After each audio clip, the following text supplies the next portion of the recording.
तो जी हम निकल रहे हैं यहाँ से। जैसे जैसे दिन बढ़ रहा है वैसे वैसे टेम्परेचर भी बढ़ने लगा है। अभी MID पे टेम्परेचर दिखा रहा है 31 डिग्री सेल्सियस।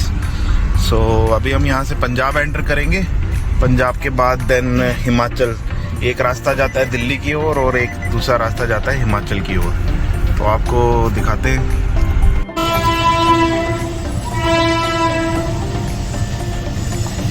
कौन सी ट्रेन है ये? वाराणसी।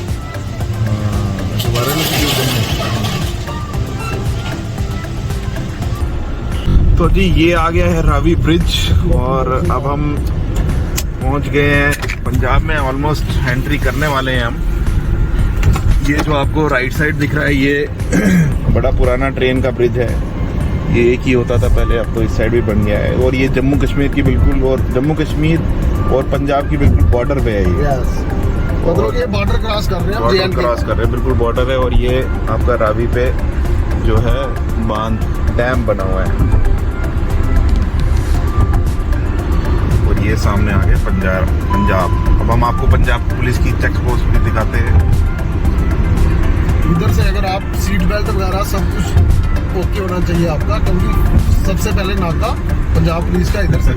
यहाँ नाके से अगर आपको बचना है तो ये राजी आपका पंजाब पुलिस बॉर्डर जैसे खत्म होता है पंजाब एंटर कर चुके हैं, कर रहे हैं। Welcome Punjab police.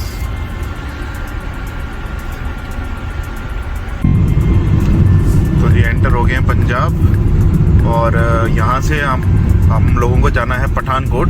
पठानकोट से फिर दो रास्ते आते हैं। एक जो है वो दिल्ली की तरफ निकलता है और एक जो है वो डलहौजी। तो रोडे पंजाब में एंटर करते ही रोडों का माहौल बदल गया है बिल्कुल। तो इतनी खूबसूरत रोडे हैं यहाँ पे और इससे भी खूबसूरत दरअसल हमारी बनने वाली है, जो वर्क कंस्ट्रक्शन चल रही है। हाँ वो बनेगी अभी, तो देखते हैं फिर वो कैसे होगी। वो तो जबरदस्त होगी। तो यहाँ से एक शॉर्टकट हमें मिला है जो कि पठानकोट हम स्किप कर सकते हैं। ये मामून कैंट से निकलता है रास्ता और काफ़ी शॉर्ट है ये। लेकिन रोड की कंडीशन, क्योंकि लास्ट टाइम जब मैं आया था मैंने उस टाइम ब्लॉग नहीं बनाया था, लेकिन ये गूगल वाली आंटी जो है वो बोलती रहती है इसको चुप थोड़ा आवाज़ कम कर देते हैं। तो रोड जो है वो शायद मुझे लग रहा है कि थोड़ी सी ख़राब हमें मिलने वाली है, थोड़ा सा एज कंपैरिजन। लेकिन अगर आप मामून कैंट से आएंगे, लेकिन मुझे लगता है कि ये काफ़ी शॉर्ट है और 5-6 किलोमीटर आपके बचा देगा। तो गूगल मैप वाली आंटी ने तो यही रास्ता हमें बताया है। तो देखते हैं अब आगे चल के आपको बताते हैं रास्ता कैसा है और हमारा एक्सपीरियंस कैसा है इस रास्ते का। मतलब है ये ट्रैक्टर सिंपल, लेकिन ये कितना ओवरलोडेड है और कितना डेंजरस है। देखिए आप, ओह ओह, और ये देखो भाई साहब ट्रक, मतलब कि ट्रैफिक जो लगती है ज्यादा से। एक और है ये आगे भी है, एक और है, वो भी दिखाते हैं आपको। ये देखिए फुल्ली लोडेड, मतलब ऐसे लग रहा है पता नहीं कितना। पर भाई ये महिंद्रा के ट्रक है शायद, तभी खींच पा रहे। महिंद्रा की ट्रैक्टर है ये, तभी खींच पा रहे। गन्ना है पता नहीं, कुछ और है, पलाली है ये शायद, पलाली टाइप सी है कुछ। Look at the view guys, I mean the road is so beautiful that I can not even comment. और कैमरा में शायद आप लोगों को नहीं दिख पा रहा होगा, लेकिन यहाँ पे जो दोनों साइड पेड़ है वो बिल्कुल झुके हुए हैं। और जैसे मैं आपको अभी दिखाता हूँ, ये देखो, और बीच में ऐसे स्ट्रेट रोड जा रही है। मतलब I mean the way is too beautiful, the gorgeous, it's gorgeous.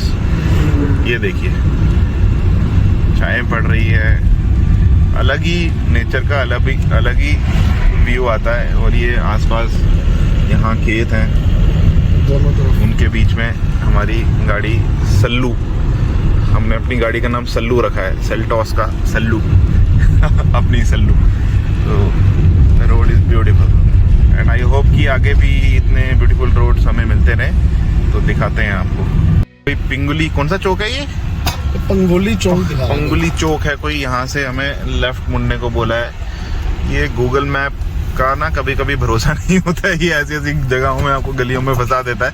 लेकिन I think we are on the right track because Dalhousie का जो है रोड वो यहीं कहीं, क्योंकि आगे भी पठानकोट से हमें लेफ्ट साइड ही मुड़ना है। तो I think we are on the right track, so let's see. ये पहाड़ों का रास्ता अब शुरू हो गया है। हम डलहौजी वाली रोड पे पहुंच गए हैं और पठानकोट पूरा बाईपास किया हमने।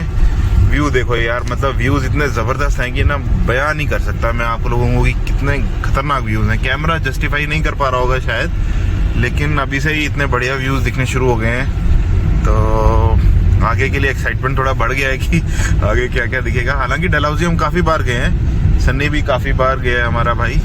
तो रोड का भी अब देखते हैं। रोड कंडीशन यूजली डलहौजी तक थोड़ी खराब रहती है काफी। अभी कुछ दिन पहले क्योंकि बारिश वगैरह भी हुई थी तो उस वजह से हो सकता है रोड्स थोड़े हमें टूटे वगैरह मिले आगे, लेकिन वी एक्सपेक्ट कि majority of the roads should be okay and we should reach Dalhousie by 12:30 PM। Right now it's 9:45। So अब हमको दिखा तो जी यहाँ पे हम पहुंच गए। एक यहाँ पे जंक्शन है वी शेप, यहाँ पे दिखा रहा है रंजीत सागर डैम। यहाँ से 1 किलोमीटर वो सुना है लेकिन कभी गए नहीं है। और डलहौजी का रास्ता बिल्कुल इधर राइट साइड जाता है। तो हमने सोचा है कि एक बार जरा रंजीत सागर डैम भी आपको दिखा दिया जाए।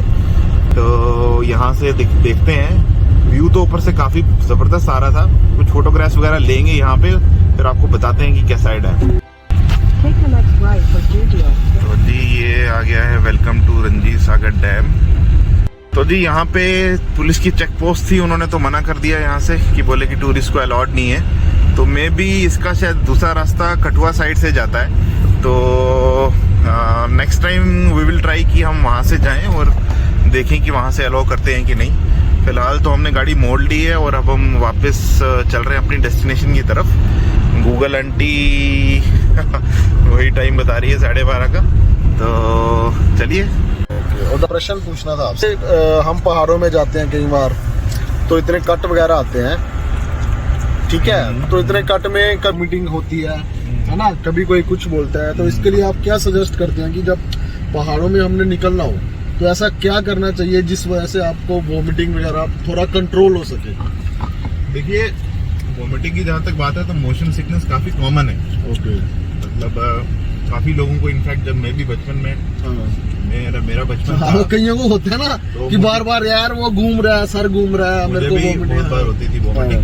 तो काफी लोगों 90% लोगों को होती है। तो उसका रीजन ये है कि जैसे गोल रास्ता शुरू होता है तो हमारे कान में वेस्टिबुलर सिस्टम है। ओके। और हमारी आंख तो बिल्कुल सामने देख रही है, लेकिन हमारे वेस्टिबुलर सिस्टम में जो कानों में फ्लूइड्स है तो वो इधर उधर घूमता है। तो इम्बैलेंस होता है, जो आंखें देख रही है और जो कानों में सिस्टम चल रहा है, तो उसके कारण जो है वो वोमिटिंग की सेंसेशन आती है। ओके। अब इसका सॉल्यूशन ये है कि ड्राइवर को तो बहुत कम होती है वोमिटिंग सेंसेशन। उसका रीजन ये है क्योंकि ड्राइवर जो है वो सामने देख के गाड़ी चलाता है और पैसेंजर्स जो हैं, खासकर जो पीछे वाली सीट के पैसेंजर्स हैं, वो सामने नहीं देखते हैं, वो साइड वाली विंडो से देखते रहते हैं। तो आप जा रहे हो सीधा, आपके कान को सेंसेशन हो रही है कि हम सीधा चल रहे हैं, लेकिन आंखें आपकी देख रही है राइट या लेफ्ट साइड। तो वहाँ पे इम्बैलेंस क्रिएट होता है। उस इम्बैलेंस की वजह से वोमिटिंग का एहसास होता है। ओके। तो इसको अगर आपको प्रिवेंट करना है तो इसका सबसे बेस्ट सोल्यूशन है, अगर आप किसी तरह फ्रंट सीट पे झगड़ा करके आप बैठ सकते हैं, तो फ्रंट सीट पे बैठ जाइए। ओके। तो आपको लगता है कि फ्रंट सीट में बैठने से थोड़ा ओके। उसका भी रीजन यही है क्योंकि फ्रंट सीट वाला भी जो बंदा होता है वो भी सामने ही देख रहा होता है मोस्ट ऑफ टाइम, तो उसको भी इसलिए वोमिटिंग कम होती है, जैसे ड्राइवर को भी। तो अगर आप पीछे बैठे हैं तो उसका सबसे बेस्ट ऑप्शन ये सॉल्यूशन ये है कि आपको भी सामने देखना। आप साइड वाली खिड़कियों का बहुत कम इस्तेमाल करें।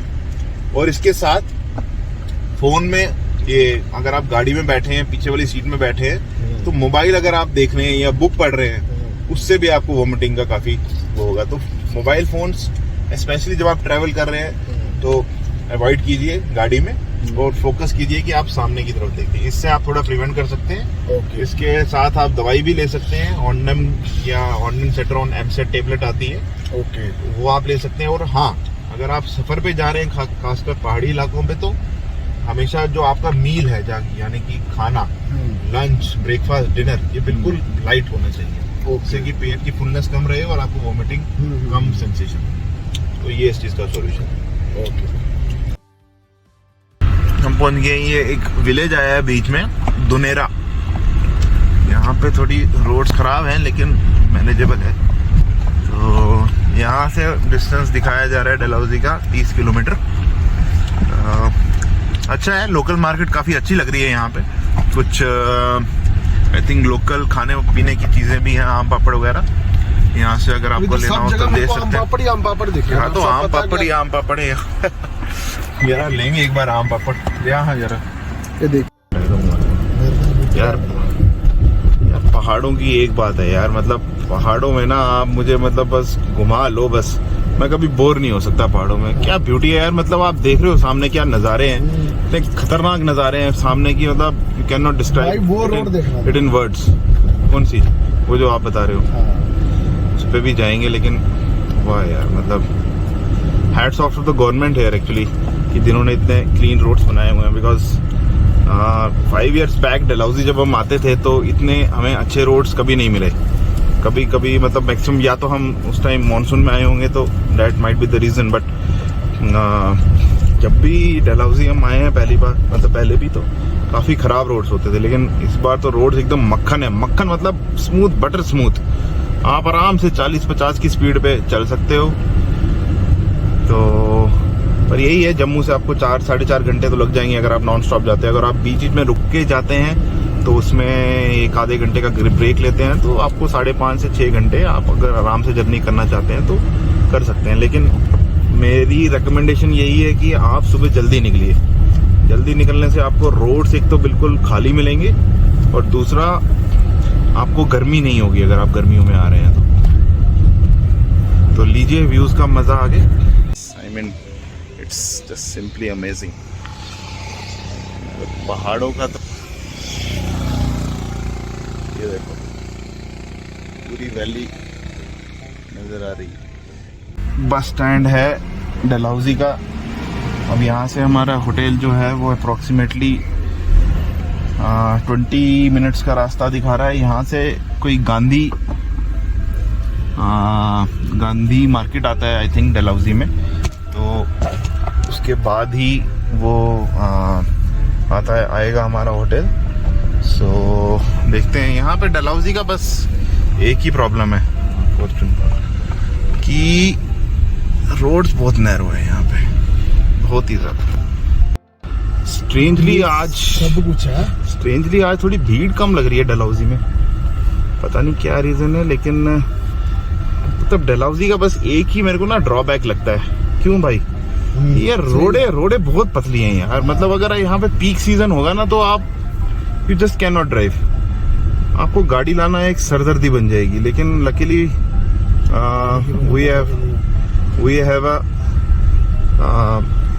We have less crowd here today. नहीं तो यहाँ पे जो आपको ये रोड दिख रही है, ये जो रोड के आसपास, यहाँ पे तो गाड़ियां ही लगी रहती हैं। यहाँ तो पूरा फुल होता है, निकलती नहीं। और ट्रैफिक वाले यहाँ पे आपकी सीटी मार मार के आपके they will make you deaf. तो अब हमें होटल जाना है। हमारा hotel we are searching 2 kilometre. कितना दिखा रहा है यार? 10 किलोमीटर। और सामने पहाड़ों पे ही बर्फ है यार सन्नी, वो देख। तो मतलब खजियार हम जाएंगे अगर तो वहाँ पे बर्फ हमें मिल सकती है, क्या बोलते हो? Maybe। तो अभी तो फिलहाल हम यही रोम कर रहे हैं। चलिए होटल पहुँच के आपको दिखाते हैं फिर। तो फाइनली हम पहुँच गए हैं हमारे होटल। ये हमारा होटल है, होटल फॉर्चून पार्क। पार्किंग अंदर चलते हैं, गाड़ी लेकर। पार्किंग एक मिनट फोन करते हैं। So this is our room guys, and just look at the view, it's amazing.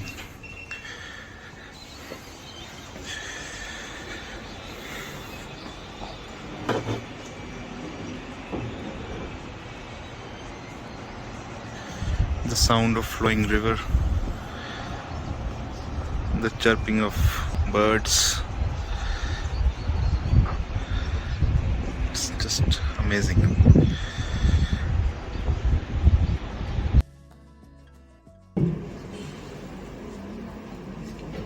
As we all already know about Dr. Atul, he is DM endocrinology, and we have learnt about his biodata already. And next panelist is Dr. Savita Jain. Elevated more than 10.